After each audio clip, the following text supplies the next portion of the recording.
화려한 샹들리에가 쏟아내는 눈부신 빛이 호텔 연회장을 가득 채우며 참석자들의 보석과 명품 드레스를 더욱 빛나게 만들었다.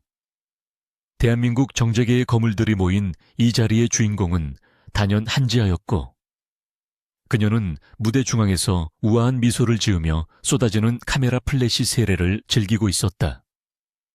사람들은 그녀를 세기의 천재 건축가라고 칭송하며 환호했지만 정작 그 모든 영광의 실체인 한서윤은 어두운 구석에서 샴페인 잔을 든 채 씁쓸한 표정으로 그 광경을 지켜보고 있었다. 서윤은 자신의 피와 땀이 서린 설계도가 동생의 이름으로 발표되는 것을 보며 가슴 깊은 곳에서 치밀어 오르는 구역질을 억지로 삼켜야만 했다.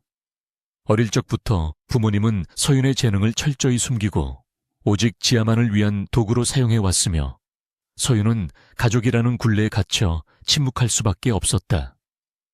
하지만 오늘 밤 발표된 프로젝트는 서윤이 대학 시절부터 구상해온 꿈의 결정체였기에 더 이상 참을 수 없는 분노가 그녀의 이성을 날카롭게 자극하고 있었다. 그녀의 부모는 무대 아래에서 만족스러운 얼굴로 지아를 바라보며 주변 인사들의 축하 인사를 받느라 정신이 없었고 서윤의 존재는 안중에도 없었다. 그들에게 서윤은 화려한 백조인 지아를 돋보이게 하기 위해 물밑에서 쉬지 않고 발길질을 해야 하는 밉살스러운 오리에 불과했다. 서윤은 손에 쥔 샴페인 잔이 깨질 듯 꽉 쥐며 이제는 이 지긋지긋한 꼭두각시 노릇을 끝낼 때가 왔음을 직감적으로 깨달았다. 그때 화려한 조명을 받으며 무대에서 내려온 지아가 수많은 사람의 시선을 끌고 우아한 걸음걸이로 서윤이 있는 구석진 곳으로 다가왔다. 지아의 얼굴에는 승리감에 도취한 미소가 가득했지만 그 눈빛 깊은 곳에는 서윤에 대한 경멸과 불안이 교묘하게 섞여 있었다. 그녀는 주위의 시선을 의식한 듯 다정한 자매를 연기하며 서윤의 손을 잡았지만 그 손길은 차갑고 끈적거려 마치 뱀이 몸을 감는 듯한 불쾌감을 주었다. 언니 덕분에 오늘 발표가 정말 완벽했어라며 속삭이는 지아의 목소리는 달콤했지만 그 내용은 서윤의 심장을 난도질하는 잔인한 칼날과도 같았다.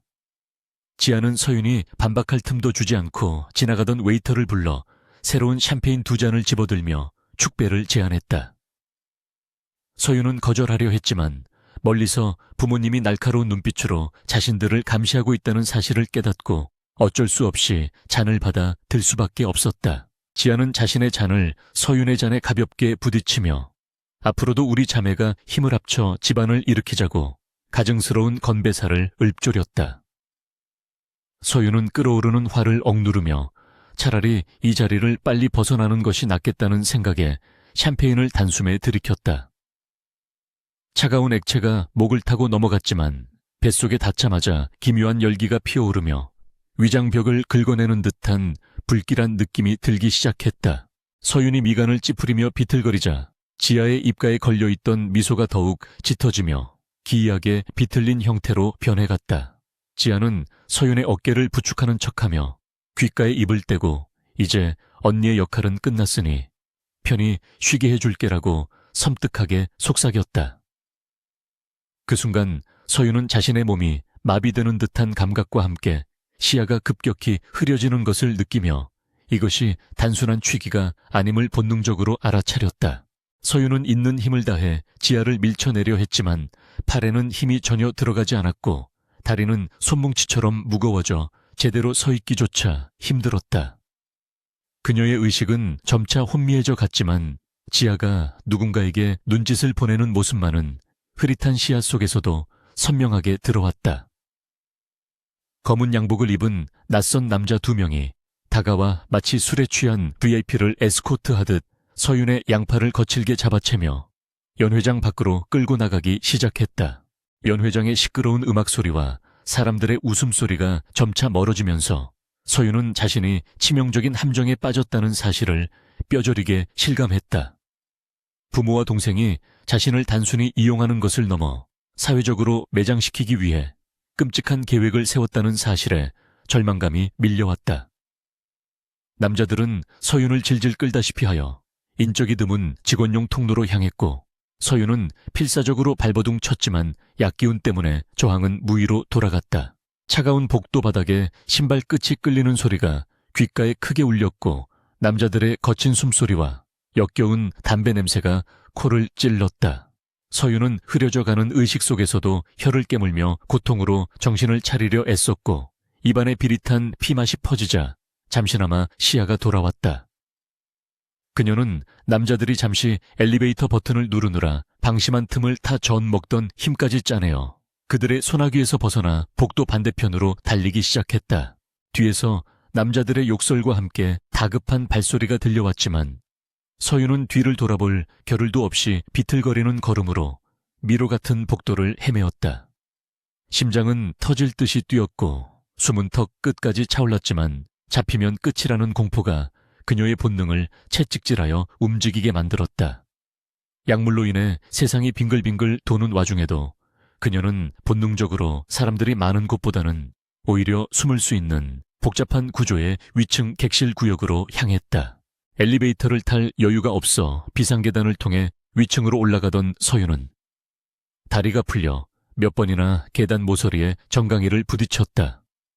찢어지는 듯한 고통이 느껴졌지만 그 고통 덕분에 정신줄을 놓지 않을 수 있었고 그녀는 가까스로 최상층 VIP 구역에 도달할 수 있었다. 이곳은 일반 투숙객의 출입이 엄격히 통제되는 곳이라 복도는 쥐 죽은 듯 조용했고 고급스러운 카펫이 깔려 있어 발자국 소리조차 나지 않았다. 하지만 추격자들의 발소리는 여전히 계단 쪽에서 울려 퍼지고 있었고 서윤은 숨을 곳을 찾기 위해 긴 복도를 따라 위태롭게 걸음을 옮겼다. 시야는 물속에 잠긴 듯 일렁거렸고 몸 안의 열기는 점점 더 뜨거워져 마치 온몸의 혈관이 타오르는 것 같은 고통을 안겨주었다. 그녀는 벽을 짚고 간신히 버티며 잠겨있지 않은 문이 있기를 간절히 기도했지만 견고한 호텔 문들은 모두 굳게 닫혀 있어 그녀를 절망하게 했다. 그때 복도 모퉁이를 돌자마자 검은색 정장을 입은 건장한 경호원들이 지키고 있는 거대한 스위트룸 문이 열리는 모습이 보였다. 서윤은 그곳이 누구의 방인지 생각할 겨를도 없이 본능적으로 그쪽이 유일한 탈출구라고 판단하고 마지막 힘을 다해 몸을 던졌다. 경호원들이 그녀를 제지하려 했지만 서윤은 이미 중심을 잃고 열린 문틈 사이로 쓰러지듯 들이닥쳤고 누군가의 단단한 가슴에 얼굴을 묻게 되었다. 서윤이 부딪힌 남자는 갑작스러운 침입자에 의해 뒤로 약간 물러나면서도 흐트러짐 없는 자세로 그녀를 받아냈다. 남자의 몸에서는 차가운 겨울바람 같은 서늘한 향기와 함께 최고급 원단 특유의 감촉이 느껴졌고 그 압도적인 존재감은 서윤을 순간적으로 얼어붙게 만들었다. 서윤은 고개를 들어 남자를 올려다보았고 그 순간 마주친 남자의 눈동자는 칠흑처럼 어둡고 깊어서 마치 모든 빛을 집어삼킬 듯했다. 그는 대한민국 재계서열 1위인 MJ그룹의 총수 강태준이었고 냉혹한 승부사이자 피도 눈물도 없는 기업 사냥꾼으로 불리는 인물이었다. 태준은 자신의 구역에 불쑥 나타난 엉망진창인 몰골의 여자를 내려다보며 미간을 살짝 찌푸렸지만 당황한 기색은 전혀 보이지 않았다. 그의 곁에 있던 비서가 황급히 다가와 서윤을 떼어내려 했지만 태준은 한 손을 들어 비서를 제지하며 서윤의 상태를 말없이 관찰했다. 살려주세요라는 서윤의 목소리는 모기 소리처럼 자꾸 떨렸지만 그 안에 담긴 절박함만은 태준의 귀에 명확하게 꽂혔다. 서윤은 흐릿한 눈으로 태준의 옷자락을 생명줄처럼 움켜쥐었고 땀에 젖은 그녀의 창백한 얼굴은 묘한 처연함을 자아내고 있었다.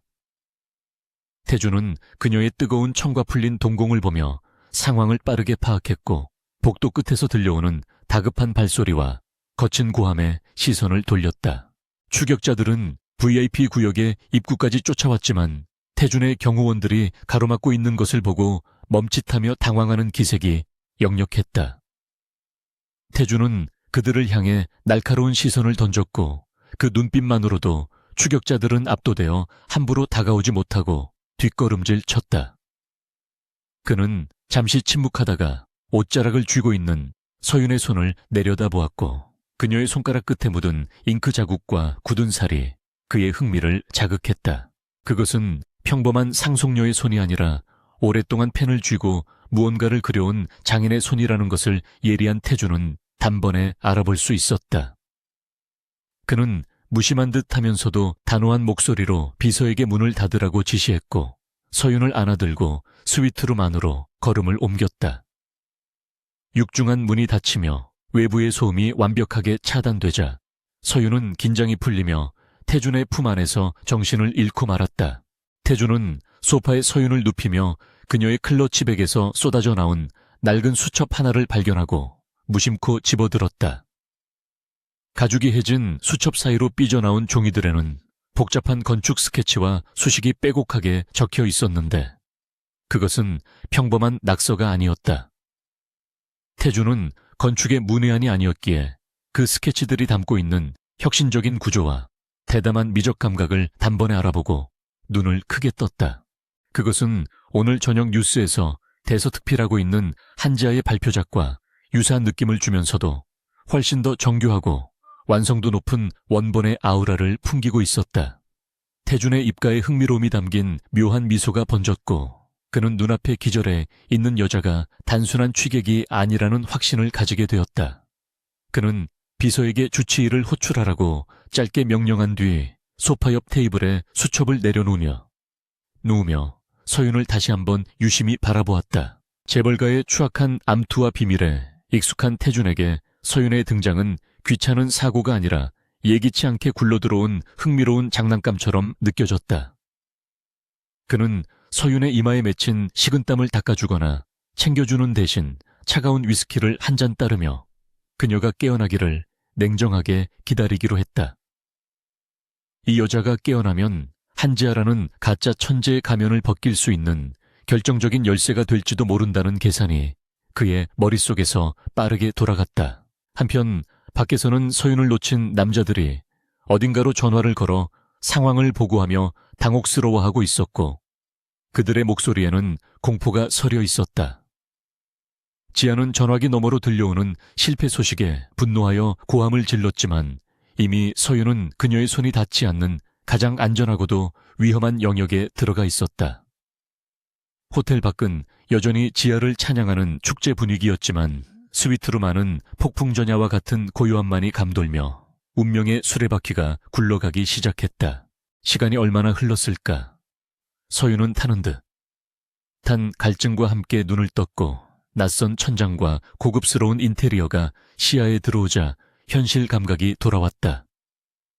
몸의 마비는 어느 정도 풀렸지만 머리는 여전히 지끈거렸고 그녀는 자신이 안전한 곳에 있는지 아니면 더 큰 위험에 빠진 것인지 판단할 수 없었다. 그녀가 힘겹게 몸을 일으키자 창가에 서서 야경을 바라보고 있던 태준이 천천히 몸을 돌려 그녀를 응시했다. 일어났나라는 태준의 목소리는 낮고 건조했지만 그 안에는 거역할 수 없는 위압감이 담겨 있어 서윤은 저도 모르게 침을 삼켰다. 태준은 천천히 걸어와 서윤의 앞에 낡은 수첩을 던지듯 내려놓았고 서윤은 자신의 보물 1호인 그 수첩을 보고 소스라치게 놀랐다.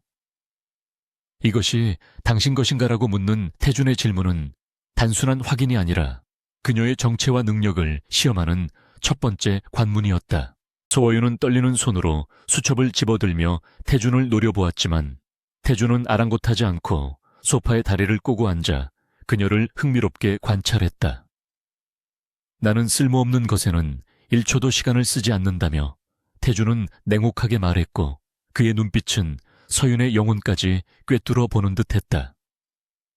서윤은 이 남자가 자신을 구해준 은인일 수도 있지만 동시에 자신을 파멸시킬 수도 있는 위험한 존재임을 본능적으로 감지했다. 하지만 서윤은 물러서지 않고 똑바로 태준의 눈을 바라보며 내 제 것입니다. 그리고 그 안에 있는 건 한지아가 훔쳐간 제 영혼입니다라고 당당하게 대답했다. 그녀의 대답에 태준의 눈썹이 살짝 꿈틀거렸고 그는 예상보다 당찬 그녀의 반응에 만족스러운 듯 입꼬리를 살짝 올렸다. 이것은 단순한 구조가 아니라 두 천재가 서로를 알아보고 얽히기 시작하는 지독하고도 매혹적인 거래의 서막이었다. 강태주는 손에 든 수첩을 천천히 넘기며 날카로운 눈빛으로 각 페이지에 담긴 설계도면들을 훑어보았고, 그 동작 하나하나에는 숨막히는 위압감이 서려 있었다. 그는 테이블 위에 놓인 최고급 위스키 잔을 들어 입가에 가져가면서도 시선은 여전히 서윤의 낡은 수첩에 고정되어 있었다. 방금 전 뉴스 화면을 장식했던 한지아의 화려한 조감도와 서윤의 수첩 속에 있는 거친 스케치는 분명 같은 구조를 가지고 있었지만 그 깊이는 천지 차이였다. 한지아의 것이 겉멋만 잔뜩 든 빈 껍데기라면 이 수첩 속의 도면은 건물의 하중과 동선, 그리고 빛의 흐름까지 완벽하게 계산된 진짜 백이었기 때문이다. 서윤은 태준의 시선이 자신의 영혼과도 같은 설계도에 머무는 것을 보며 수치심과 자부심이 뒤섞인 묘한 감정을 느꼈다. 그녀는 가족에게 재능을 착취당하며 그림자처럼 살아온 자신의 처지가 낯선 남자 앞에서 발가벗겨지는 것 같아 고개를 들 수 없었다. 하지만 태준은 그런 서윤의 감상적인 태도에는 전혀 관심이 없다는 듯 수첩을 탁자 위에 거칠게 던져 놓으며 차가운 목소리로 정적을 깼다. 그는 한지아라는 여자가 천재가 아니라 도둑이라는 사실을 알게 된 것이 오늘 밤 얻은 가장 큰 수확이라고 냉소적으로 말했다. 당신이 한지아의 대필 작가였군이라는 태준의 단정적인 말은 서윤의 심장을 날카로운 비수처럼 찔렀고 그녀는 반박조차 할 수 없었다.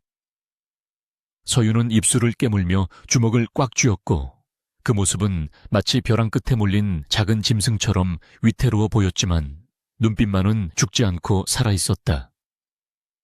태준은 그런 서윤의 반응을 흥미롭게 지켜보며 소파 깊숙이 몸을 기대었고 긴 다리를 꼬며 그녀를 압박하듯 질문을 이어갔다. 왜 그 뛰어난 재능을 가지고도 바보처럼 당하고만 있었는지. 묻는 그의 질문에는 무능력한 선함에 대한 경멸이 담겨 있었다. 가족이니까요라는 서윤의 대답은 공허하게 울려 퍼졌고 그녀 스스로도 그 말이 얼마나 어리석고 변명 같은지 뼈저리게 느끼고 있었다. 부모님과 동생을 믿었던 자신이 얼마나 미련했는지 깨닫는 순간 눈시울이 뜨거워졌지만 그녀는 태준 앞에서 눈물을 보이고 싶지 않아 애써 참았다. 태준은 콧방귀를 뀌며 가족이라는 이름으로 착취를 정당화하는 것은 약자들의 비겁한 자기 위안일 뿐이라고 일갈했다. 그는 서윤에게 지금 필요한 것은 눈물이 아니라 자신을 지옥으로 밀어 넣으려 했던 자들에게 되갚아줄 힘과 기회라고 냉정하게 조언했다. 태준은 자리에서 일어나 천천히 서윤에게 다가갔고 그의 그림자가 그녀의 몸을 완전히 덮으며 압도적인 분위기를 자아냈다. 그는 서윤의 턱을 잡아 자신을 올려다보게 만든 뒤 거부할 수 없는 제안을 던졌는데 그것은 단순한 고용 제안이 아니었다. MJ그룹이 기획 중인 신도시 프로젝트에 서윤을 수석 디자이너로 채용하겠다는 파격적인 조건이었지만 그 대가는 그녀의 절대적인 충성심과 완벽한 결과물이었다. 그는 서윤에게 한지아를 무너뜨리고 자신의 이름을 되찾을 수 있는 무대를 만들어주겠다고 약속했다. 서윤은 태준의 눈동자 속에서 자신의 욕망이 투영된 듯한 검은 불꽃을 보았고 심장이 거칠게 요동치는 것을 느꼈다. 그녀는 평생을 가족의 그늘에 숨어 살아왔지만 오늘 밤 그들이 자신을 매장하려 했다는 사실을 확인한 이상 더는 물러설 곳이 없었다. 서윤은 떨리는 목소리로 하지만 단호하게 제안을 받아들이겠다고 말했고 그 순간 그녀의 인생은 완전히 새로운 국면으로 접어들었다. 태준은 만족스러운 듯 입꼬리를 올리며 비서를 호출해 서윤의 신변 보호와 필요한 모든 지원을 즉시 준비하라고 지시했다. 다음 날 아침 창문 틈으로 스며드는 밝은 햇살이 서윤의 눈을 찌르며 깨웠고 그녀는 잠시 멍하니 낯선 천장을 바라보았다. 지난밤의 일이 꿈이 아니라는 것을 증명하듯 침대 옆 협탁에는 태준이 남긴 메모와 함께 최고급 정장 한 벌이 놓여 있었다. 욕실로 들어간 서윤은 거울 속에 비친 자신의 초췌한 모습을 보며 잠시 망설였지만 이내 찬물로 세수를 하며 마음을 다잡았다. 거울 속의 그녀는 더 이상 가족에게 휘둘리는 유약한 한서윤이 아니었고 복수를 다짐한 차가운 전사가 되어 있었다. 준비된 옷은 그녀의 몸에 맞춘 듯 완벽하게 들어맞았고 고급스러운 소재의 정장은 그녀의 기품을 한층 더 돋보이게 만들었다. 서윤이 옷을 갈아입고 나오자 거실에는 이미 태준이 신문을 보며 커피를 마시고 있었고 그의 모습은 마치 화보의 한 장면처럼 비현실적이었다. 그는 달라진 서윤의 모습을 훑어보며 짧게 고개를 끄덕였는데 그것은 그가 보일 수 있는 최대의 칭찬이자 인정의 표시였다. 태준은 서윤에게 오늘부터 그녀의 신분은 철저히 비밀에 붙여질 것이며 MJ그룹의 비밀 병기로 활동하게 될 것이라고 통보했다. 한편 같은 시각 호텔의 다른 층에서는 한지아가 초조한 표정으로 손톱을 물어뜯으며 방안을 서성이고 있었다. 그녀가 사주한 남자들은 서윤이 감쪽같이 사라졌다는 보고를 해왔고 호텔 CCTV마저 누군가에 의해 조작되어 흔적을 찾을 수 없었다. 지아는 서윤이 도망쳐서 경찰에 신고라도 하면 자신의 모든 것이 무너질 수 있다는 공포에 사로잡혀 히스테리를 부리기 시작했다. 부모님 역시 서윤의 행방불명 소식에 당황하며 사람들을 풀어 병원과 경찰서를 뒤지게 했지만 서윤의 흔적은 어디에서도 찾을 수 없었다. 지아는 불안감을 감추기 위해 더욱 독하게 마음을 먹고 언론을 이용해 서윤을 정신적으로 문제가 있는 사람으로 몰아가려는 계획을 세웠다. 그녀는 기자들에게 전화를 걸어 언니가 평소 우울증을 앓고 있었으며 어젯밤 술에 취해 난동을 부리고 사라졌다는 거짓 제보를 흘렸다. 거짓말은 눈덩이처럼 불어나 사람들의 입에 오르내리기 시작했고 서윤은 하루아침에 가족에게 버림받고 타락한 탕가로 낙인 찍히게 되었다. 지아는 자신의 완벽한 영위에 스스로 도취하며 서윤이 다시는 사회에 발을 붙이지 못하게 만들겠다고 다짐했다. 하지만 지아는 자신이 건드린 상대가 단순히 도망친 언니가 아니라 재계의 포식자인 강태준의 보호 아래 있다는 사실을 꿈에도 모르고 있었다. 태준의 차에 올라탄 서윤은 차창 밖으로 스쳐 지나가는 서울의 풍경을 바라보며 휴대폰으로 전송된 지아의 인터뷰 기사를 무표정하게 읽어 내려갔다. 기사 속의 지아는 눈물을 흘리며 사라진 언니를 걱정하는 착한 동생을 연기하고 있었고 그 가증스러운 모습에 서윤은 헛웃음을 지었다. 옆에 앉은 태준은 태블릿 PC로 업무를 처리하며 무심한 듯 말했지만 그의 말 한마디는 서윤에게 큰 위로가 되었다. 저런 싸구려 연극은 오래가지 못해 진실이 드러나는 순간 추락은 더 비참할 테니까 라고 말하는 태준의 목소리에는 확신이 가득 차 있었다. 차는 도심을 가로질러 MJ그룹의 본사 사옥으로 향했고 거대한 유리 건물은 마치 하늘을 찌를 듯 위용을 자랑하며 서윤을 맞이했다. 서윤은 태준의 뒤를 따라 로비로 들어섰고 직원들은 태준의 등장에 허리를 굽혀 인사하며 그 뒤를 따르는 낯선 여자에게 호기심 어린 시선을 보냈다. 태준은 주변의 시선을 전혀 신경 쓰지 않고 전용 엘리베이터로 서윤을 이끌며 그녀가 일하게 될 곳으로 안내했다. 엘리베이터가 최상층에 도착하자 태준은 서윤을 자신의 집무실 옆에 마련된 비밀스러운 설계실로 데려갔다. 그곳은 최첨단 장비와 방대한 자료들이 갖춰진 건축가들의 꿈같은 공간이었고 서윤은 눈앞에 펼쳐진 광경에 입을 다물지 못했다. 태준은 이곳이 앞으로 네가 전쟁을 준비할 참호라며 서윤에게 출입카드를 건넸고 그녀는 떨리는 손으로 카드를 받아 들었다. 이제 그녀에게는 펜과 종이 대신 거대 자본과 권력이라는 강력한 무기가 쥐어졌고 그녀는 그것을 휘두를 준비가 되어 있었다. 태준은 서윤에게 첫 번째 임무를 부여했는데 그것은 바로 MJ그룹 본사의 로비 리모델링 프로젝트였다. 그는 이 프로젝트가 단순한 인테리어 공사가 아니라 그룹의 이미지를 쇄신하고 경쟁사들에게 MJ의 건재함을 과시하는 상징적인 작업이라고 설명했다. 서윤은 도면을 펼쳐들고 즉시 작업에 착수했고 그녀의 눈빛은 180도 변하여 전문가의 날카로움을 뿜어내기 시작했다. 태준은 일에 몰두하는 서윤의 모습을 잠시 지켜보다가 만족스러운 미소를 지으며 자신의 집무실로 돌아갔다. 그날 오후 서윤은 며칠 밤을 샌 사람처럼 헝클어진 머리칼을 정리할 새도 없이 설계에 몰두했고 그녀의 손끝에서는 놀라운 아이디어들이 쏟아져 나왔다. 그녀는 기존의 권위적이고 딱딱한 로비 디자인을 과감히 버리고 빛과 자연이 어우러지는 혁신적인 공간을 구상했다. 태주는 간간히 유리병 너머로 그녀가 일하는 모습을 훔쳐보며 자신이 주워온 원석이 예상보다 훨씬 더 찬란하게 빛날 것임을 직감했다. 그는 비서에게 서윤이 작업에만 집중할 수 있도록 식사와 휴식을 철저히 관리하라고 지시하며 세심한 배려를 아끼지 않았다.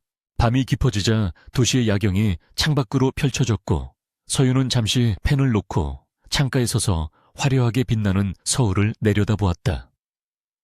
저 멀리 어딘가에서 지아와 부모님은 자신의 실종을 축하하며 샴페인을 터뜨리고 있을지 모르지만 서윤은 더 이상 외롭지 않았다. 그녀의 뒤에는 강태준이라는 거대한 산이 버티고 있었고 그녀의 손에는 그들을 무너뜨릴 수 있는 실력이 있었다. 서윤은 유리창에 비친 자신의 얼굴을 보며 반드시 최고의 자리에 올라 그들을 내 발 아래 꿀리겠다고 차갑게 맹세했다. 그때 집무실 문이 열리고 태준이 들어와 야근하는 서윤을 보며 퇴근하지 않고 뭐 하는 거냐고 퉁명스럽게 물었다. 서윤은 태준을 향해 돌아서며 당신이 원하는 완벽한 결과물을 만들기 전에는 한 발자국도 나가지 않겠다고 당당하게 대답했다. 태준은 그런 서윤의 도끼가 마음에 들었는지 피식 웃으며 겉옷을 벗어 소파에 던져놓고 자신도 일을 돕겠다며 팔을 걷어붙였다. 차가운 재벌 CEO와 상처 입은 천재. 건축가의 기묘한 동거는 그렇게 밤이 깊도록 계속되었고 두 사람 사이에는 미묘한 신뢰와 긴장감이 싹트기 시작했다. MJ그룹의 심장부라 불리는 전략기획실 디자인센터는 숨막힐 듯한 긴장감으로 가득 차 있었고 그곳에 들어선 서윤은 수십 개의 날카로운 시선을 온몸으로 받아내야만 했다. 대한민국 최고의 엘리트들만이 모인 이곳의 낙하산으로 떨어진 그녀를 방해는 사람은 아무도 없었으며 곳곳에서 들려오는 수군거림에는 노골적인 무시와 경계심이 서려 있었다. 하지만 서윤은 그들의 적대적인 태도에 위축되지 않고 태준이 마련해준 자신의 자리에 앉아 컴퓨터를 켰다. 그녀에게 중요한 것은 사람들의 시선이 아니라 자신의 실력을 증명할 기회와 눈앞에 놓인 과제들을 완벽하게 해결하는 것뿐이었다. 디자인 1팀의 팀장인 김 부장은 서윤의 책상으로 다가와 거만한 태도로 서류 뭉치를 던지듯 내려놓으며 신입이 할 수 있는 일이나 하라고 비아냥거렸다. 그는 서윤이 태준의 특별 지시로 들어왔다는 사실에 불만을 품고 있었으며 그녀를 그저 얼굴 반반한 재벌가의 내연녀 정도로 치부하고 있었다. 서윤은 흩어진 서류들을 묵묵히 정리하며 김 부장의 도발에 대꾸하지 않았고 그저 서류에 적힌 프로젝트 내용을 빠르게 훑어보며 업무를 파악하기 시작했다. 그녀의 침묵을 무능력으로 오해한 팀원들은 콧방귀를 뀌며 다시 자신들의 업무로 돌아가 바쁘게 키보드를 두드렸다. 그때 회의실 쪽에서 고성이 들려왔고 수석 엔지니어들이 붉어진 얼굴로 도면을 가리키며 격렬한 논쟁을 벌이는 모습이 유리벽 너머로 보였다. 현재 진행 중인 랜드마크 타워의 하중 분산 문제로 며칠째 해결책을 찾지 못해 프로젝트 전체가 중단될 위기에 처해 있었던 것이다. 김 부장은 혀를 차며 회의실로 달려갔고 서윤은 호기심을 느끼며 그들의 대화에 귀를 기울이다가 조용히 자리에서 일어나 회의실 쪽으로 다가갔다.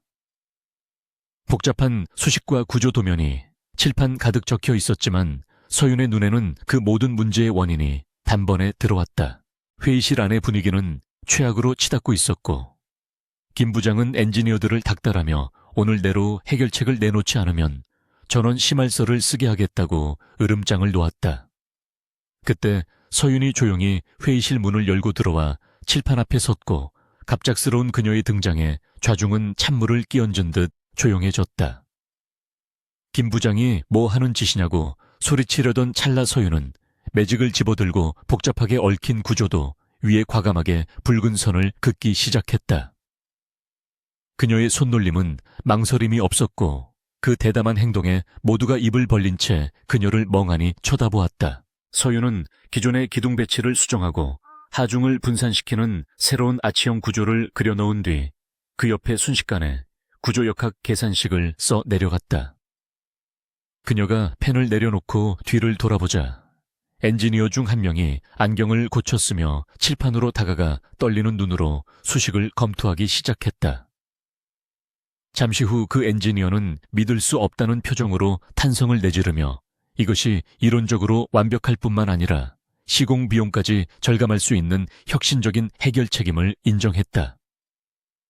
김 부장의 얼굴은 당혹감으로 붉게 달아올랐고 회의실 안의 공기는 경멸에서 경애로 순식간에 바뀌었다. 서윤은 멍에 있는 김 부장을 향해 가벼운 목례를 하고는 아무 일도 없었다는 듯 다시 자신의 자리로 돌아와 앉아 업무를 계속했다. 그 뒷모습을 바라보는 팀원들의 눈빛은 완전히 달라져 있었고 그들은 이제 서윤을 낙하산이 아닌 범접할 수 없는 실력자로 인식하기 시작했다. 이 모든 상황을 자신의 집무실에서 모니터로 지켜보고 있던 강태준은 턱을 괴고 만족스러운 미소를 지으며 서윤의 활약에 묘한 쾌감을 느꼈다. 그는 서윤이 단순히 보호받아야 할 존재가 아니라 자신의 옆에 나란히 설 자격이 있는 파트너임을 확신하게 되었다. 한편 같은 시각 한지아의 작업실은 마치 폭풍이 휩쓸고 지나간 듯 찢어진 종이와 부러진 펜들로 난장판이 되어 있었다. 서윤이 사라진 후 지아는 스스로 새로운 디자인을 구상해 보려 했지만 머릿속은 하얗게 비어버려 아무것도 떠오르지 않았다.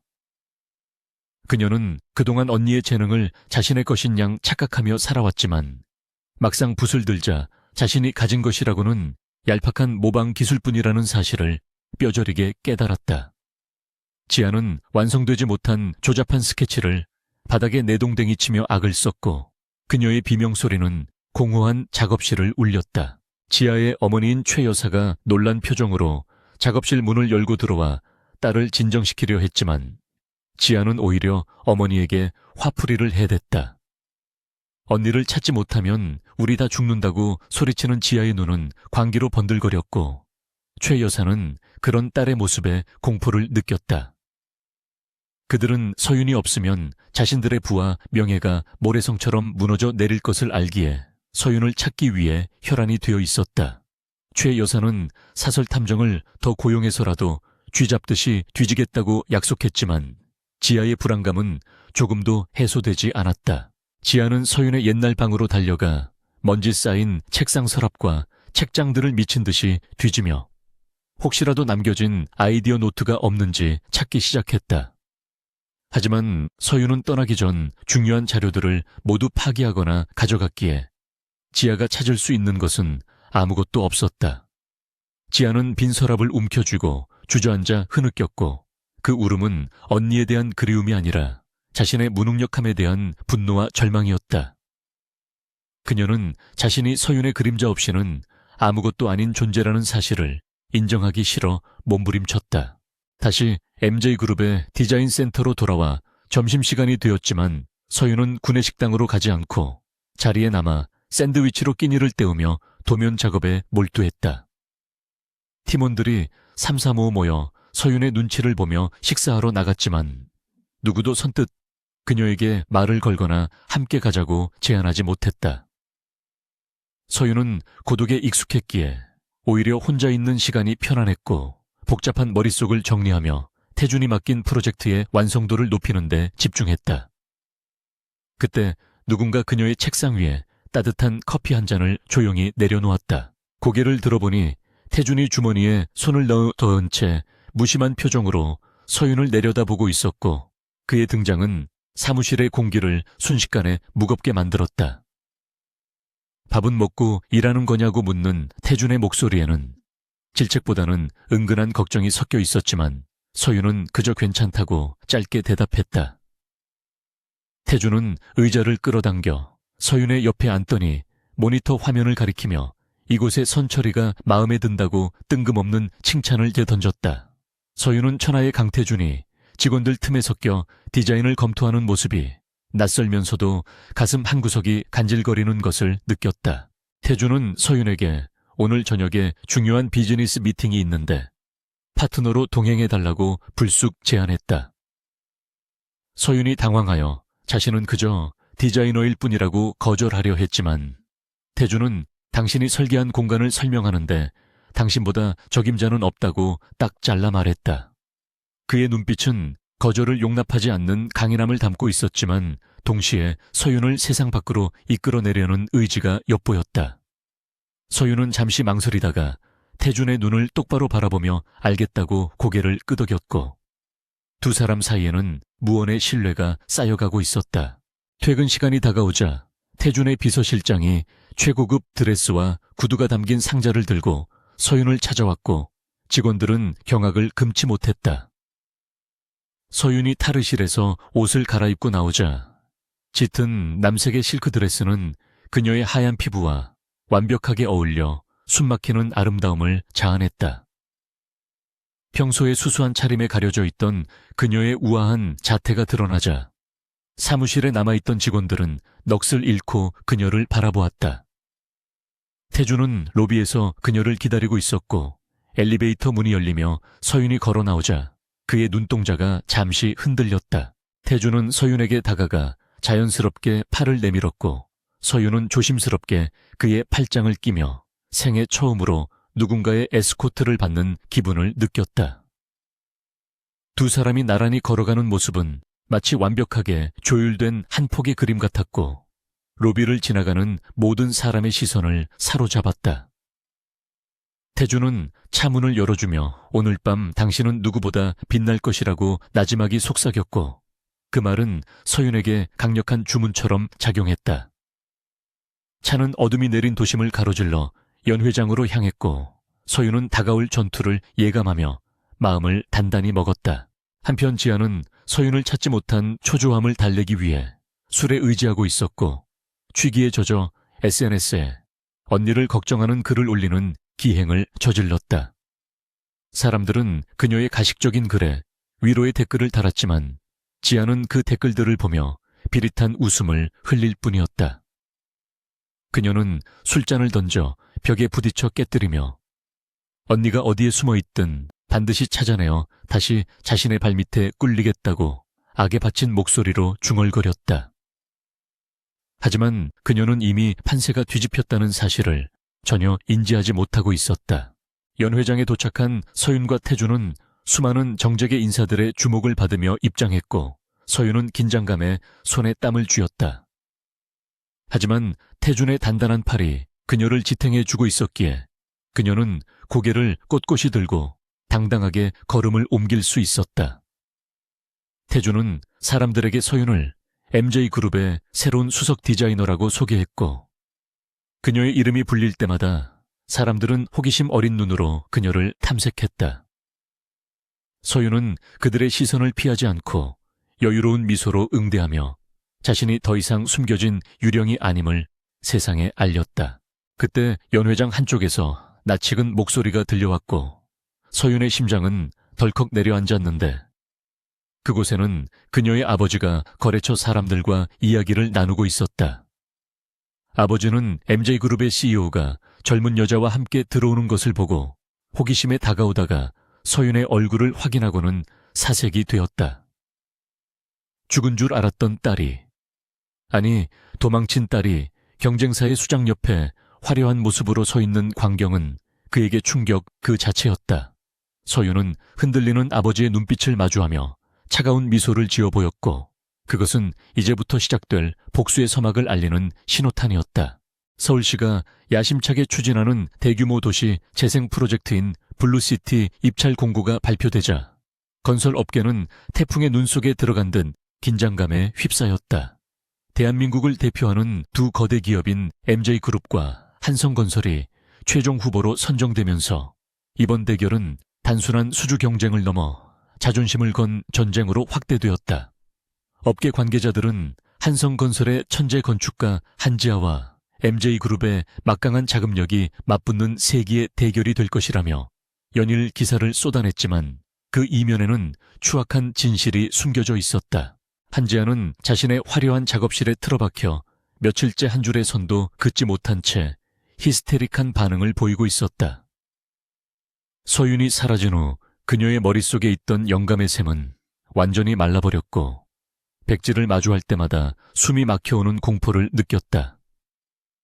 그녀는 바닥에 널브러진 수많은 종이 뭉치 사이에서 서윤이 중학교 시절 그렸던 낡은 스케치북 하나를 발견하고는 마치 구명줄을 찾은 듯 낚아챘다. 그 속에는 서윤이 어린아이의 순수한 시선으로 그려낸 미래 도시의 정원이 담겨 있었고 지아는 망설임 없이 그것을 베끼기 시작했다. 지아는 서윤의 아이디어를 현대적인 감각으로 재해석한다는 명분 아래 교묘하게 표절했지만 원작이 가진 따뜻함과 깊이는 흉내낼 수 없었다. 그러나 그녀의 부모와 직원들은 지아의 새로운 디자인을 보며 천재의 귀환이라며 칭송하기 바빴고 지아는 그들의 맹목적인 찬사에 취해 불안감을 잠시 잊었다. 그녀는 자신이 훔친 것이 단순한 그림이 아니라 언니의 추억이자 영혼이라는 사실을 애써 외면하며 승리의 샴페인을 너무 일찍 터뜨리고 있었다. 반면 MJ그룹의 비밀 설계실은 밤이 깊도록 불이 꺼지지 않았고 서윤은 세상과 단절된 채 오직 도면과의 싸움에 몰두하고 있었다. 그녀는 과거에 자신이 그렸던 것들을 답습하는 것이 아니라 지금의 고통과 성장을 투영하여 완전히 새로운 차원의 건축물을 창조해내고 있었다. 서윤이 구상하는 블루시티는 상처 입은 사람들이 치유받을 수 있는 공간이었으며 그것은 곧 자기 자신을 위한 위로이자 기도와도 같았다. 강태준은 회장실에서 퇴근도 잊은 채 CCTV 화면을 통해 서윤이 일하는 모습을 지켜보는 것이 어느새 하루의 일과가 되어버렸다. 처음에는 그녀의 재능을 이용해 한성건설을 무너뜨리려는 계산적인 의도였지만 이제는 그녀의 지친 어깨와 진지한 눈빛에서 시선을 뗄 수 없게 되었다.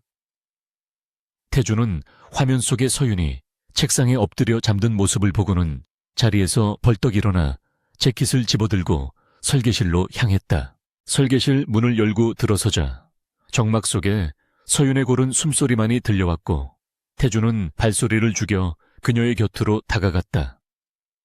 책상 위에는 수정에 수정을 거듭한 도면들이 어지럽게 흩어져 있었고 잉크가 묻은 그녀의 손가락은 굳은 살이 박여 거칠어져 있었다. 태준은 그 작고 상처투성이인 손을 바라보며 가슴 한구석이 저려오는 낯선 통증을 느꼈고 저도 모르게 손을 뻗어 그녀의 흐트러진 머리카락을 조심스럽게 넘겨주었다. 그때 서윤이 인기척을 느끼고 움찔하며 눈을 떴고 바로 눈앞에 있는 태준의 얼굴을 보고 놀라 뒤로 물러서려다 의자가 기우뚱했다.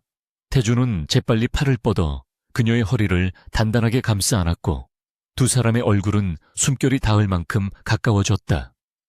서윤은 태준의 깊고 검은 눈동자 속에 비친 자신의 모습을 보며 심장이 걷잡을 수 없이 뛰는 것을 느꼈고 태준 역시 그녀에게서 풍기는 은은한 향기에 잠시 이성을 잃을 뻔했다. 조심했어야지라는 태준의 목소리는 평소보다 낮고 잠겨 있었으며 그는 서윤을 의자에 다시 앉히고도 한동안 손을 놓지 않았다. 서윤은 얼굴이 붉어진 채 죄송하다고 웅얼거렸지만 태준은 대답 대신 자신의 재킷을 벗어 그녀의 어깨에 덮어주었다. 밤 공기가 차다 감기라도 걸리면 프로젝트에 지장이 생기니 몸 관리도 업무의 일환이라고 말하는 그의 말투는 딱딱했지만 행동에는 다정함이 배어 있었다. 태준은 서윤의 모니터에 띄워진 완성된 조감도를 바라보며 이것이 당신이 보여주고 싶은 세상인가? 라고 진지하게 물었다. 서윤은 고개를 끄덕이며 화려한 겉모습보다는 그 안에서 살아가는 사람들의 마음을 어루만져주는 공간을 만들고 싶었다고 설명했다. 그녀의 설명을 듣는 태준의 눈빛이 부드럽게 변했고 그는 이 여자가 가진 내면의 힘이 건물의 구조보다 훨씬 더 견고하고 아름답다는 것을 깨달았다. 당신은 한지아 따위와 비교할 수 없는 사람이야 라고 태준이 단호하게 말하자 서윤은 놀란 눈으로 그를 쳐다보았다. 태준은 서윤의 눈을 피하지 않고 똑바로 응시하며 나는 투자 가치가 없는 물건에는 눈길도 주지 않아 하지만 당신에게는 내 모든 것을 걸어도 좋다는 확신이 든다고 고백에 가까운 말을 던졌다. 그 말은 서윤이 평생 듣고 싶어 했던 인정이자 그녀의 존재 가치를 증명해주는 구원과도 같았다. 순간 묘한 정적이 흐르고 두 사람 사이에는 말로 설명할 수 없는 전류가 흘렀지만 서윤은 아직 자신의 감정을 받아들일 준비가 되어 있지 않아 시선을 돌렸다. 태주는 그녀의 당황함을 눈치채고 한 걸음 물러서며 배고프지 않냐고 화제를 돌렸고 비서에게 야식을 준비시키겠다고 말했다. 서윤은 태준의 배려에 안도하면서도 방금 전 느꼈던 설렘이 쉽게 가라앉지 않아 가슴을 쓸어내려야 했다. 그날 밤 두 사람은 텅 빈 사무실에서 샌드위치를 나눠 먹으며 일 이야기가 아닌 서로의 사소한 취향과 생각들을 나누었다. 태준은 재벌가의 냉혹한 후계자로 살아오면서 잊고 지냈던 소박한 즐거움을 서윤을 통해 다시 느끼게 되었다.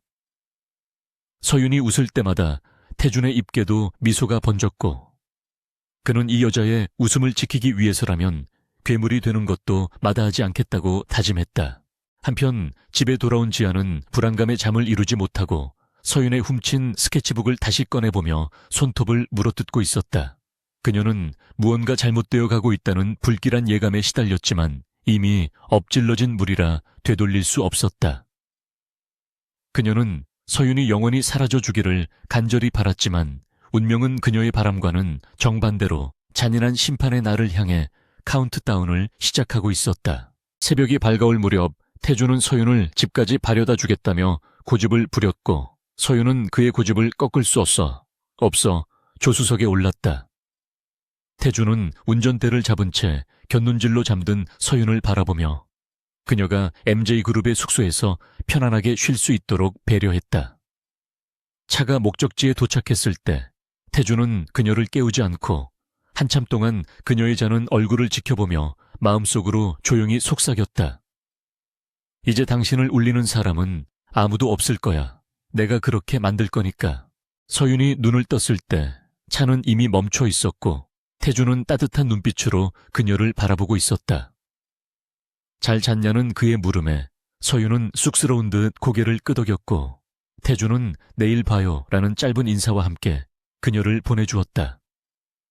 서윤은 차에서 내려 숙소로 들어가는 길에 뒤를 돌아보았고 태준의 차가 그녀가 건물 안으로 들어갈 때까지 자리를 떠나지 않고 지키고 있는 것을 보았다. 그날 밤 서윤은 악몽을 꾸지 않고 오랜만에 깊고 달콤한 잠에 빠져들 수 있었다. 서울의 아침은 한지아가 터뜨린 폭탄 선언으로 인해 거대한 혼란 속에 시작되었고 모든 언론사는 자극적인 헤드라인을 뽑아내느라 혈안이 되어 있었다. 천재 건축가 한지아의 친언니가 가문의 기술을 빼돌려 경쟁사인 MJ그룹에 팔아넘겼다는 충격적인 뉴스는 순식간에 인터넷을 뒤덮었다. 방송사들은 앞다투어 한지아의 눈물 섞인 인터뷰 영상을 내보냈고 화면 속의 그녀는 언니의 배신으로 깊은 상처를 입은 피해자 코스프레를 완벽하게 수행하고 있었다. 대중들은 사실 확인도 없이 한서윤을 파렴치한 산업 스파이이자 돈에 눈먼 배신자로 매도하며 마녀 사냥을 시작했다. MJ그룹 본사 로비에는 이른 아침부터 수많은 취재진이 진을 치고 있었고 그들은 먹잇감을 노리는 하이에나처럼 번들거리는 눈빛을 하고 있었다. 직원들은 출근길에 쏟아지는 카메라 플래시와 공격적인 질문 세례에 당황하며 황급히 건물 안으로 몸을 피하기 바빴다. 회사 내부 게시판과 메신저에서도 서윤에 대한 흉흉한 소문이 걷잡을 수 없이 퍼져나갔고 어제까지만 해도 그녀의 실력을 칭송하던 사람들은 언제 그랬냐는 듯 의심의 눈초리를 보내기 시작했다. 하지만 정작 논란의 중심에 선 서윤은 그 어느 때보다 차분한 모습으로 출근했다. 서윤은 쏟아지는 플래시 세례를 뚫고 당당하게 로비를 가로질러 걸어갔으며 그녀의 흐트러짐 없는 자세는 지켜보는 이들을 압도하는 기묘한 힘이 있었다. 그녀는 자신을 향해 쏟아지는 비난과 멸시의 시선을 정면으로 마주하며 조금도 위축되지 않았고 오히려 그 상황을 냉소적인 눈빛으로 관망했다. 엘리베이터에 오른 서윤은 거울 속에 비친 자신의 무표정한 얼굴을 바라보며 깊은 심호흡을 했고 이것은 오래전부터 예상했던 시나리오의 일부일 뿐이라고 스스로를 다독였다. 그녀에게 지금의 소라는 거대한 폭풍이 몰아치기 전에 예고편에 불과했다. 회장실의 문이 거칠게 열리자 강태준이 분노를 참지 못해 전화기를 집어던지는 모습이 보였고 비서실장은 겁에 질려 구석에 서 있었다. 태준은 홍보팀장에게 당장 모든 법무팀을 동원해 허위 사실을 유포한 언론사와 한지아를 고소하라고 고함을 치고 있었다.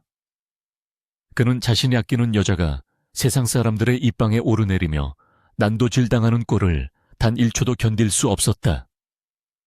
태준의 눈에는 핏발이 서 있었고 평소에 냉철한 이성마저 마비될 정도로 그의 분노는 극에 달해 있었다. 그때 서윤이 조용히 집무실 안으로 들어와 깨진 전화기 파편을 피해 태준의 책상 앞으로 다가갔고 그녀의 등장에 실내는 순간 정적에 휩싸였다. 태준은 서윤을 보자마자 달려와 그녀의 어깨를 잡고 괜찮냐고 물으며 그녀의 얼굴을 살폈다. 그의 목소리는 방금 전까지 고함을 치던 사람이라고는 믿기 힘들 정도로 떨리고 있었고 눈동자에는 서윤에 대한 걱정과 미안함이 가득 차 있었다. 그는 자신이 제대로 보호하지 못했다는 자책감에 괴로워하며 당장이라도 기자회견을 열어 모든 진실을 밝히겠다고 말했다. 하지만 서윤은 태준의 손을 부드럽게 잡으며 고개를 저었고 그녀의 차분한 행동은 흥분한 태준을 진정시키는 진정제와도 같았다. 지금 나서면 진흙탕 싸움밖에 되지 않는다며 서윤은 단호한 목소리로 태준을 만류했고 그녀의 눈빛은 흔들림 없이 확고했다. 그녀는 한지아가 지금 승리감에 취해 가장 높은 곳으로 올라가도록 내버려 두어야 한다고 말하며 그래야 추락할 때 더 처참하게 부서질 것이라고 설명했다. 서윤의 계획은 단순한 방어가 아니라 적의 숨통을 완전히 끊어놓는 완벽한 카운터펀치였다. 태준은 서윤의 눈 속에 담긴 서늘한 살기를 읽어내고 잠시 말을 잇지 못한 채 그녀를 멍하니 바라보았다. 그는 서윤이 단순히 재능 있는 건축가인 줄 알았지만 그녀는 자신보다 더 냉혹하고 치밀한 전략가의 면모를 숨기고 있었다. 태준은 끓어오르는 분노를 억누르며 서윤의 뜻대로 하겠다고 한 발 물러섰고 대신 그녀가 다치지 않도록 뒤에서 모든 보호막을 쳐주겠다고 약속했다. 두 사람은 서로의 눈을 바라보며 말하지 않아도 통하는 깊은 신뢰와 전우애를 확인했다. 서윤은 자신의 자리로 돌아와 헤드폰을 쓰고 외부의 소음을 완전히 차단한 채 마지막 설계 작업에 몰두하기 시작했다. 인터넷에서는 여전히 그녀를 향한 악플이 쇄도하고 있었지만 서윤은 모니터 화면 속의 완벽한 도면 외에는 그 어떤 것에도 신경 쓰지 않았다. 그녀의 손가락은 키보드 위에서 춤추듯 움직였고 화면 속의 건축물은 점점 더 구체적이고 웅장한 모습을 드러내며 완성되어 갔다. 이것은 단순한 건물이 아니라 한자의 거짓된 성을 무너뜨리고 자신의 존엄을 되찾을 신성한 무기였다. 한편 한지아는 자신의 계획이 완벽하게 맞아떨어졌다고 착각하며 샴페인을 마시며 축배를 들고 있었다. 여론은 완전히 자신의 편으로 돌아섰고 서윤은 사회적으로 매장당해 다시는 재기하지 못할 것이라고 확신했다. 지아는 훔쳐온 아이디어를 바탕으로 급조한 발표 자료를 검토하며 이 정도면 충분히 심사위원들을 속일 수 있을 것이라고 자만했다.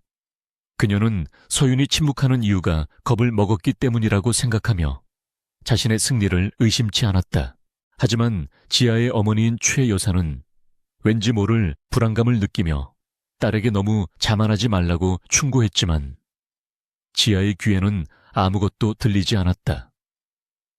최 여사는 남편에게 MJ그룹의 동향을 파악해보라고 지시했지만 MJ그룹은 철통 같은 보안을 유지하며 어떠한 정보도 밖으로 새어나가지 않게 막고 있었다. 폭풍 전에 고요함이 흐르는 가운데 한성건설 내부에서도 이번 프로젝트에 대한 우려의 목소리가 조심스럽게 나오기 시작했지만 지아의 독선적인 태도에 묻혀버리고 말았다.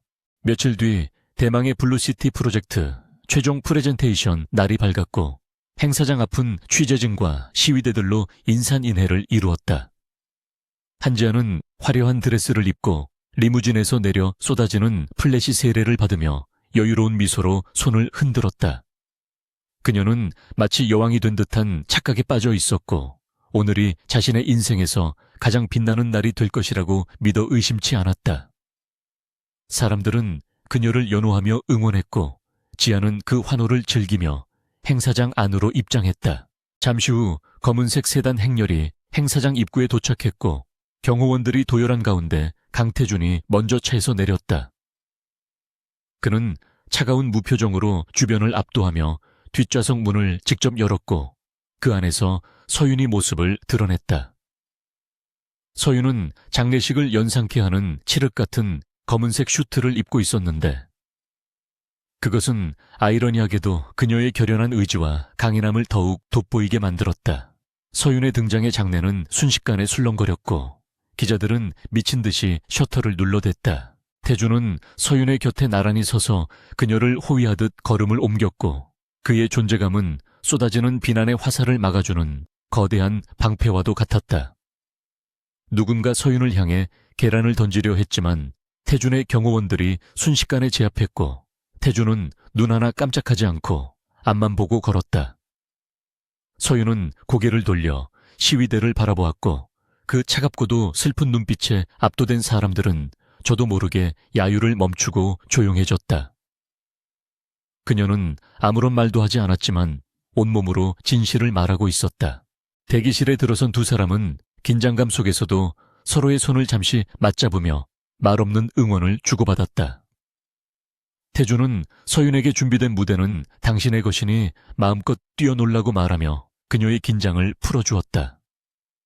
서윤은 태준의 눈을 바라보며 고맙다고 짧게 대답했고 그 한마디에 담긴 진심은 태준의 가슴을 울렸다. 이제 곧 시작될 프레젠테이션은 단순한 사업 설명회가 아니라 진실과 거짓이 정면으로 충돌하는 심판의 장이 될 것이었다. 발표 순서가 다가오자 행사장 내부의 조명이 어두워졌고 사회자가 첫 번째 발표자로 한성건설의 한지아를 호명했다. 지아는 자신만만한 표정으로 무대 중앙으로 걸어나갔고 거대한 스크린에 그녀가 준비한 조감도가 띄워졌다. 화려한 영상과 음악이 어우러진 발표는 겉보기에는 그럴듯해 보였지만 전문가들의 눈에는 어딘가 부자연스럽고 깊이가 부족해 보였다. 하지만 지아는 현란한 말솜씨와 감성적인 스토리텔링으로 단점을 덮으며 청중들을 현혹하려 애썼다. 지아는 발표 도중 눈물을 글썽이며 아픈 가족사를 언급했고 언니의 배신에도 불구하고 가문의 명예를 지키기 위해 이 자리에 섰다고 거짓 연기를 펼쳤다. 심사위원 중 일부는 그녀의 연기에 넘어가 동정 어린 표정을 지었지만 태준과 서윤은 맨 뒷자리에 앉아 그 꼴사나운 광경을 차갑게 지켜보고 있었다. 서윤의 입에는 미세한 비웃음이 걸려 있었는데 그것은 지아가 지금 발표하고 있는 내용이 자신이 5년 전에 폐기했던 초기 구상안을 베낀 것임을 알아차렸기 때문이었다. 지아의 발표가 끝나자 우레와 같은 박수가 터져 나왔고 지아는 승리에 미소를 지으며 무대 아래로 내려왔다. 그녀는 서윤이 앉아있는 쪽을 바라보며 거만하게 턱을 치켜들었고 마치 너 따위가 감히 나를 이길 수 있겠냐는 듯한 도발적인 눈빛을 보냈다. 사회자는 다음 순서로 MJ그룹의 발표를 알렸고 장내는 긴장감에 휩싸이며 조용해졌다. 서윤은 자리에서 일어나 온매 무새를 다듬었고 태준은 그녀의 등을 가볍게 두드려주며 무운을 빌어주었다. 서윤이 무대 위로 올라가자 스포트라이트가 그녀를 비추었고 그녀의 그림자가 무대 바닥에 길게 드리워졌다. 마이크 앞에 선 서윤은 잠시 눈을 감고 심호흡을 한 뒤 천천히 눈을 떴고 그 눈빛은 날카로운 칼날처럼 빛나고 있었다. 그녀는 준비해온 USB를 꽂았고 스크린에는 아무런 화려한 장식도 없는 백색의 화면이 띄워졌다. 그것은 관객들의 호기심을 자극하는 동시에 거짓으로 덧칠된 세상에 던지는 선전포고와도 같았다. 그녀가 첫 마디를 때려는 순간 장내의 스피커가 하울링을 일으키며 굉음을 냈지만 서윤은 당황하지 않고 침착하게 기다렸다. 소음이 잦아들자 그녀는 낮지만 힘 있는 목소리로 인사를 건넸고 그녀의 목소리는 넓은 홀 구석구석까지 명확하게 전달되었다. 저는 오늘 이 자리에서 건축에 대한 이야기뿐만 아니라 잃어버린 정의에 대해 이야기하려 합니다라는 그녀의 오프닝 멘트는 좌중을 충격에 빠뜨렸다. 한지아의 표정이 순식간에 굳어지는 것을 보며 서윤은 비로소 잔혹하고도 아름다운 복수의 칼을 뽑아들었다. 스크린에 떠오른 화면은 한지아의 화려한 영상과는 대조적으로 검은 바탕에 흰색 선으로 그려진 단순한 구조도였다. 하지만 그 간결한 선들이 하나둘씩 연결되어 거대한 입체 형상을 만들어내자 장내의 분위기는 순식간에 바뀌었다. 서윤은 차분한 목소리로 블루시티의 핵심은 화려한 외관이 아니라 도시의 혈관을 잇는 유기적인 연결성에 있다고 설명했다. 그녀의 손짓에 따라 화면 속의 건물들은 마치 살아있는 생명체처럼 움직이며 숨을 쉬는 듯한 착각을 불러일으켰다. 심사위원들은 안경을 고쳤으며 화면으로 몸을 기울였고 그들의 눈빛에는 호기심을 넘어선 경이로움이 서려 있었다. 서윤이 제시한 설계는 기존의 건축 공법을 완전히 뒤집는 혁신적인 구조였지만 공학적으로는 한치의 오차도 없는 완벽함을 자랑했다. 그녀는 어려운 전문 용어를 사용하지 않고도 건축물의 철학을 시처럼 풀어냈고 청중들은 그녀의 이야기에 홀린 듯 빠져들었다. 발표가 중반에 접어들자 서윤은 화면을 분할하여 왼쪽에 자신의 현재 설계를, 오른쪽에 조금 전 한지아가 발표했던 설계도의 핵심 구조를 띄웠다. 장내는 술렁거리기 시작했고 한지아는 자리에서 벌떡 일어나 삿대질을 하며 당장 화면을 끄라고 소리쳤다. 하지만 서윤은 눈 하나 깜짝하지 않고 오른쪽 도면에 치명적인 결함을 지적하며 붉은색 레이저 포인터로 특정 지점을 가리켰다. 이 구조는 겉보기에는 아름답지만 하중을 견디는 중심축이 불안정하여 진도 5 이상의 지진이 발생하면 붕괴할 위험이 있습니다라고 서윤이 냉정하게 말했다. 그녀의 지적은 정확했고 전문가들로 구성된 심사위원단은 웅성거리며 급히 한지아의 도면을 다시 검토하기 시작했다. 지아의 얼굴은 사색이 되었고 그녀의 부모는 믿을 수 없다는 표정으로 서로를 쳐다보며 안절부절 못했다. 서윤은 한 걸음 더 나아가 더욱 충격적인 사실을 폭로하기 위해 화면을 전환했고 그곳에는 빛바랜 스케치북의 스캔본이 나타났다. 스케치북 귀퉁이에는 2019년 한서윤이라는 서명과 날짜가 선명하게 적혀 있었고 그 내용은 한지아가 발표한 설계와 토시 하나 틀리지 않고 똑같았다. 서윤은 이것은 제가 대학생 시절 습작으로 그렸다가 구조적 결함을 발견하고 폐기했던 실패작입니다라고 담담하게 밝혔다. 장내는 경악에 찬 탄식과 비난의 속삭임으로 가득 찼고 카메라는 당황하여 어쩔 줄 모르는 한지아의 얼굴을 클로즈업했다. 서윤은 관객들을 향해 천재 건축가라 불리는 분이 어째서 5년 전 폐기된 습작을 그대로 베껴와 이 자리에 섰는지 묻고 싶습니다라고 날카롭게 일갈했다. 그것은 단순한 표절 의혹 제기를 넘어 한지아의 건축가로서의 생명을 끊어버리는 사형 선고나 다름없었다. 한지아는 비명을 지르며 무대 앞으로 뛰어나가려 했지만 경호원들에게 제지당했고 그녀의 품이 있던 모습은 온데간데 없이 사라졌다. 그녀는 저건 조작이야. 한서윤이 나를 함정에 빠뜨린 거야 라고 악을 썼지만 이미 돌아선 여론을 되돌리기에는 역부족이었다. 심사위원장은 엄숙한 표정으로 한지아 측에 해명을 요구했고 그녀는 입을 다물지 못한 채 부들부들 떨기만 했다. 서윤은 소란 속에서도 흐트러짐 없이 다시 자신의 설계도로 시선을 돌리며 발표를 이어갔고 그녀의 목소리에는 흔들림 없는 확신이 담겨 있었다. 그녀는 과거의 실패를 통해 어떻게 현재의 완벽한 구조를 완성했는지 설명하며 진정한 건축가는 실수를 훔치는 것이 아니라 극복하는 것이라고 강조했다. 그녀의 말은 청중들의 가슴 깊은 곳을 울렸고 장내는 숙연해지며 그녀의 진정성에 감동했다.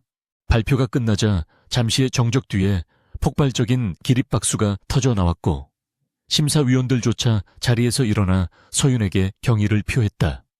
서윤은 깊이 허리를 숙여 인사했고 고개를 들었을 때 그녀의 눈에는 억눌러 왔던 감정의 눈물이 살짝 고여 있었다. 그것은 승리의 기쁨보다는 길었던 어둠의 터널을 빠져나온 자만이 느낄 수 있는 해방감과 안도감의 눈물이었다. 무대 아래로 내려온 서윤을 가장 먼저 맞이한 것은 강태준이었고 그는 누구보다 환한 미소로 그녀를 바라보고 있었다. 태준은 다가오는 서윤에게 손수건을 건네며 당신이 보여준 세상은 내가 상상했던 것보다 훨씬 더 아름다웠어라고 진심 어린 찬사를 보냈다. 서윤은 태준의 눈을 보며 긴장이 풀리는 것을 느꼈고 다리에 힘이 풀려 비틀거렸지만 태준이 단단히 잡아주었다. 반면 회장 밖으로 쫓겨나듯 끌려나가는 한지아와 그녀의 가족들에게는 기자들이 구름대처럼 몰려들어 마이크를 들이댔다. 질문은 날카로운 비수처럼 쏟아졌고 지아는 머리를 감싸쥐며 멘붕 상태에 빠져 횡설수설했다. 그녀의 부모는 카메라를 손으로 막으며 도망치듯 채 올랐지만 이미 그들의 몰락은 전 국민에게 생중계되고 있었다. 태준은 서윤을 보호하며 인파를 헤치고 대기실로 이동했고 그곳에는 MJ그룹의 임원들이 기다리고 있다가 박수로 그들을 맞이했다. 김 부장은 서윤에게 다가와 그동안의 무례를 사과하며 고개를 숙였고 다른 직원들도 그녀를 진정한 리더로 인정하는 눈빛을 보냈다. 서윤은 그들의 사과를 쿨하게 받아들이며 앞으로 잘 부탁한다는 말로 분위기를 부드럽게 풀었다. 심사 결과 발표는 형식적인 절차에 불과할 정도로 이미 승패는 명확했지만 모두가 숨을 죽이고 결과를 기다렸다. 심사위원장이 마이크를 잡고 만장일치로 MJ그룹의 선정을 발표하자 현장은 다시 한번 환호성으로 뒤덮였다. 서윤은 태준과 함께 무대에 올라 트로피를 받아들었고 그 순간 터지는 샴페인 폭죽은 그녀의 새로운 시작을 축복하는 듯 했다. 행사가 끝난 후 태준은 서윤을 데리고 한강이 내려다 보이는 프라이빗 레스토랑으로 향했고 두 사람만의 조용한 축하 파티를 열었다. 태준은 미리 준비해둔 최고급 와인을 따르며 오늘 당신은 여신 같았어라고 부드럽게 속삭였다. 서윤은 와인잔을 만지작거리며 당신이 없었다면 불가능했을 일이에요 라고 수줍게 고백했다. 태준은 서윤의 손을 잡으며 아니야.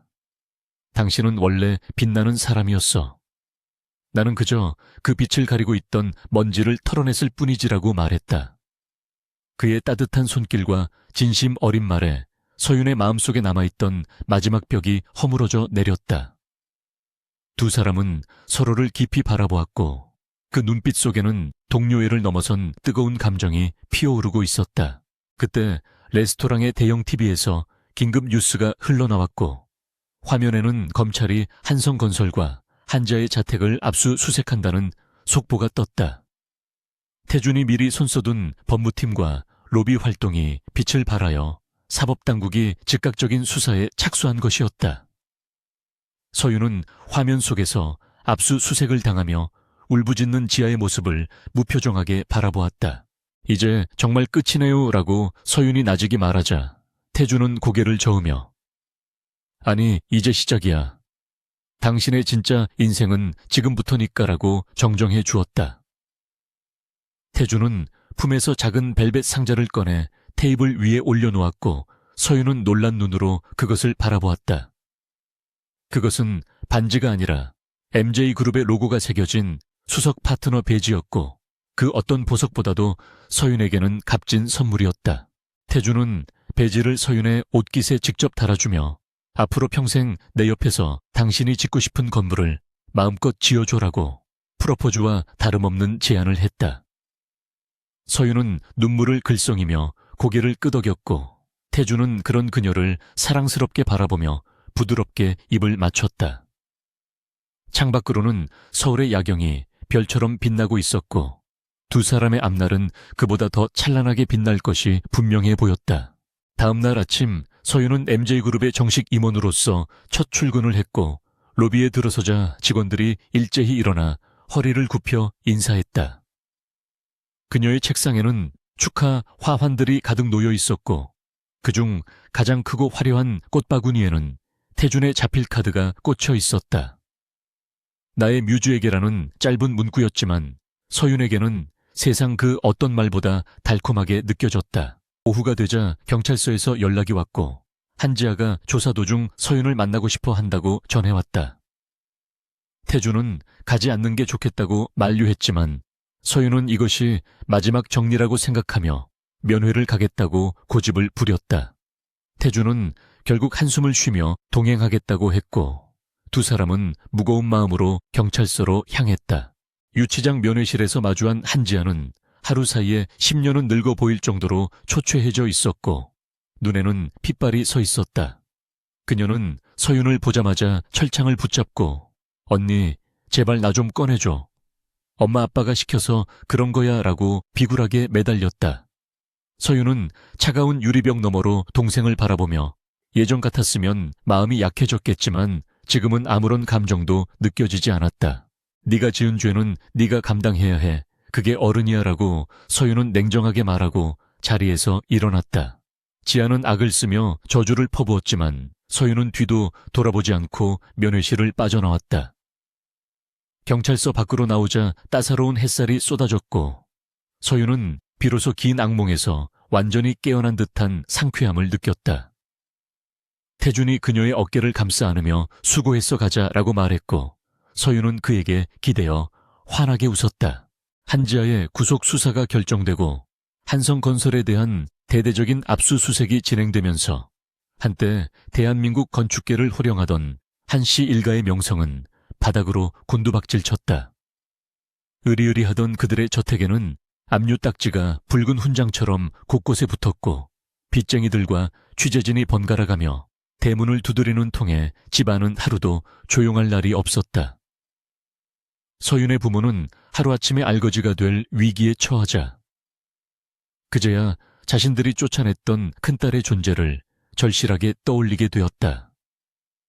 그들은 서윤이 MJ그룹의 실세이자 강태준의 연인이라는 사실을 알고 있었기에 그녀가 마음만 먹으면 이 모든 상황을 뒤집어 줄 수 있을 것이라는 헛된 희망을 품었다. 지아의 변호사는 혐의가 너무 명백하고 여론이 악화되어 실형을 피하기 어렵다며 피해자인 서윤과의 합의만이 유일한 살 길이라고 조언했다.